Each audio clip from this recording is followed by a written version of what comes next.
그 미국의 요청을 받고서 그 아랍의 그 중동의 호르무즈 해협으로 우리 국군을 파병을 검토 중인 것인데 그곳이 사실상 이란군에 상당한 영향력이 있는 곳이기 때문에 그동안에 지속적으로 그 뭐 그 친미 쪽의 나라들의 어떤 유주선 피격이라든지 이런 게 계속 있어왔지 않습니까? 상당히 좀 염려스러운 대목인 것 같아요. 뭐 석유 수송로 확보를 위한 그 이 경호 경비 활동이기 때문에 네. 뭐 직접 전투에 휘말릴 가능성은 많지 않지만 저는 그럼에도 불구하고 뭐 결론을 그렇게 낼 거로 지금 알려져 있죠. 호르무즈 해협 파병은 특히 동맹 강화 차원에서도 기왕에 얘기된 건데 여기 와서 물러설 수는 없다. 네.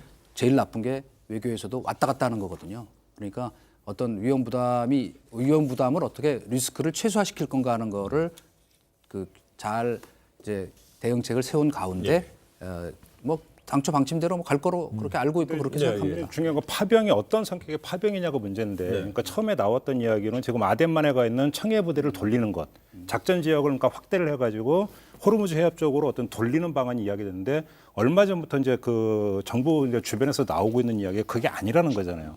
미국이 요구하는 것은 청해 부대를 돌리는 게 아니라 별도의 어떤 함대를 파견해 달라라고 하는 아주 구체적인 요구가 있었다라고 하는 것이고요.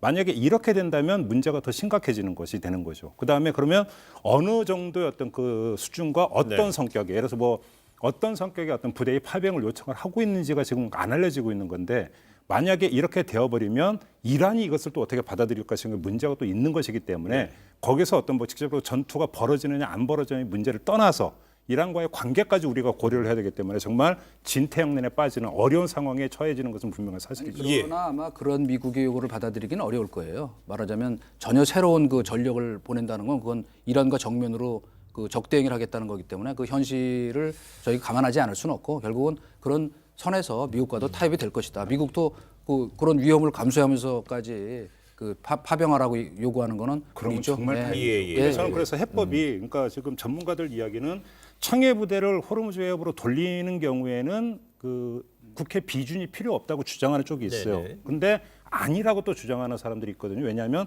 작전 지역 이건 거의 그러니까 확대가 아니라 변경이기 때문에 애당초 비준 사항이 완전히 달라진 것이기 때문에 국회 비준을 다시 받아야 된다라고 하는 해석의 그 해석의 여지가 있는데 저는 논란이 이게 있어요. 국내적으로 논란이 돼야 되고요. 첫째, 논란이 돼야 된다. 둘째, 오래 시간 동안 논란이 돼야 된다. 그래서 국회 비준을 최대한 늦춰야 된다. 그러면서 시간을 벌어야 된다. 일단 이전까지만 좀 말씀을 드리고 싶습니다. 접근법에 이제 그런 접근법도 있을 수 있을 것 같고요.